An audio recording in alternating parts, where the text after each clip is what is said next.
म्या हिरा रायगडवाड्याची म्हणजे रायगडाच्या पायथ्याशी माझं गाव. पण आता गडावर मला हिरा नाही म्हणत, हिरकणी म्हणतात. महाराजांनीच हिरकणी म्हणून आवाज दिल्यावर समजे म्हणणार नाही का? ही माझी अंग भरून साडी जोडी महाराजांनी दिली. या मागं एक मोठी गोष्ट आहे. एकदा मी रायगडावर दूध विकायला गेले होते. मला थोडा उशीरच झाला. गडाचा नियम होता, एकदा सूर्यास्त झाले की गडाचे दरवाजे सकाळीच उघडतात. मी चौकीदाराकडे गेले. त्याला म्हणाले, दादा ओ दादा, मला एकदा जाऊ द्या. माझं बाळ घरी एकटं आहे, ताण आहे, भुकेला आहे. मला फक्त एकदा जाऊ द्या. माझं धनी जीवाजीराव मोहिमेवर गेला आहे.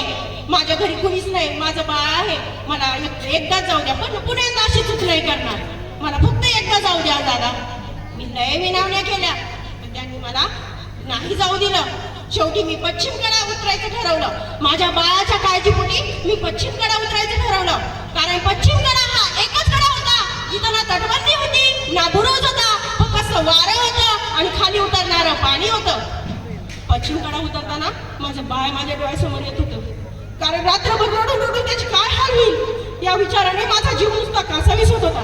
अंधार होता, काटे कुठे होते, मला जखमा झाल्या, मी रक्तबंबाळ झाले आणि शेवटी माझ्या बाळापाशी पोहोचले. तर माझं कुणी बाळ झोपलेलं होतं.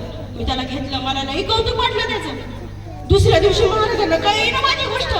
त्यांनी मला गडावर बोलवलं, माझ्या शौर्याचं कौतुक केलं, मला साडी चोळी दिली आणि विचारलं बाळाचं नाव काय ठेवलं. मी म्हणलं बारसं नाही झालं महाराज अजून. महाराज म्हणाले, तुमच्यासारख्या झुंजार मातेच्या पोटी त्याचा जन्म झालेला आहे. त्याला एकच साजेचं नाव झुंजारराव. माझ्या डोळ्यातच पाणी आलं. मला लय हायसं वाटलं. महाराजांना मुजरा करून मी निघाले. तेव्हा महाराजांचे शब्द माझ्या कानी आले, इथं तातडीने बुरुज बांधा आणि त्याला नाव द्या हिरकणी बुरुज. धन्यवाद. छान.